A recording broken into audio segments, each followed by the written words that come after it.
राज्यातील अमराठी rickshaw taxi चालकांना मराठी शिकण्यासाठी 1 वर्षाची मुदतवाढ. परिवहन विभागाच्या मराठी सक्तीच्या निर्णयाला मुख्यमंत्री फडणवीसांचा मोठा धक्का. जुजवी मराठी यायला हवं, शिंदेंची सावध भूमिका. रिक्षा टॅक्सी चालकांना मराठी शिकण्यासाठी 1 वर्षाची मुदतवाढ. निर्णयावर फडणवीस आणि शिंदेंचं एकमत. विश्वसनीय सूत्रांची माहिती.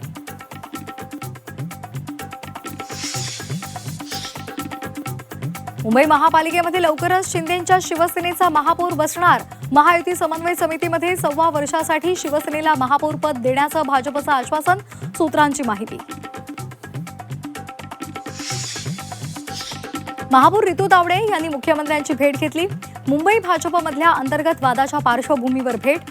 महापौरांच्या प्रसिद्धीकरता आणलेल्या सोशल मीडिया कंत्राटासंदर्भातही मुख्यमंत्र्यांकडून विचारणा झाल्याची माहिती. तुमच्या मुलांसाठी मी लढतोय, कुणीही घरी बसू नका, तातडीनं अंतरवाली सराटीमध्ये या. मनोज जरांगे यांचं मराठा समाजाला आवाहन. तर थेट वर्षावर जाऊन आंदोलन करण्याचाही इशारा.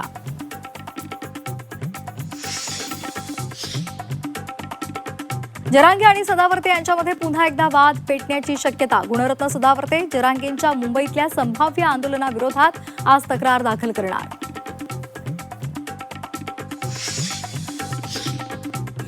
पुण्यामधील आदिवासी विद्यार्थी आंदोलनाचा आजचा 16वा दिवस. विद्यार्थ्यांच्या 100% मागण्या पूर्ण. आदिवासी विकास मंत्र्यांची माहिती.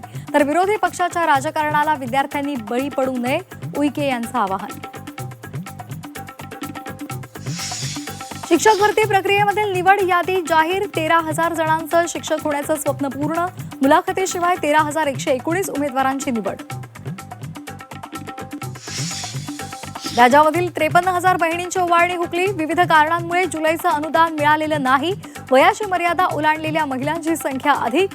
तर आतापर्यंत 1,41,00,000 महिलांच्या खात्यामध्ये पैसे जमा.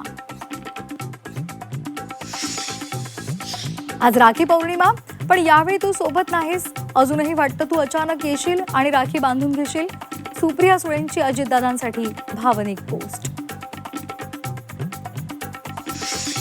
मुंबईमध्ये दूध 9 रुपयांनी महागणार. म्हशीचं दूध प्रति लिटर 93 रुपयांवरून थेट 102 रुपये होणार.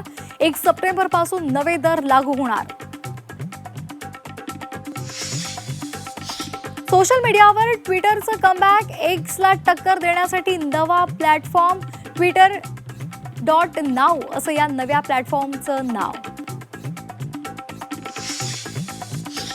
नेपाळच्या महाप्रलयामध्ये 288 भारतीय बेपत्ता. 200हून अधिक जण तिबेटमध्ये अडकले. भारतीयांच्या सुटकेसाठी केंद्रासह राज्य सरकारचे प्रयत्न. तर नेपाळमध्ये पुरामुळे 392 जणांचा आतापर्यंत मृत्यू. शेकडो नागरिक बेपत्ता. नेपाळच्या महापुरात राज्यातील 57 जण अडकले. ठाण्यातील 9, रायगडचे 37 आणि नाशिकमध्ये 11 विद्यार्थी अडकले. तर राज्य सरकारकडून पर्यटकांच्या सुटकेसाठी वेगवान हालचाली.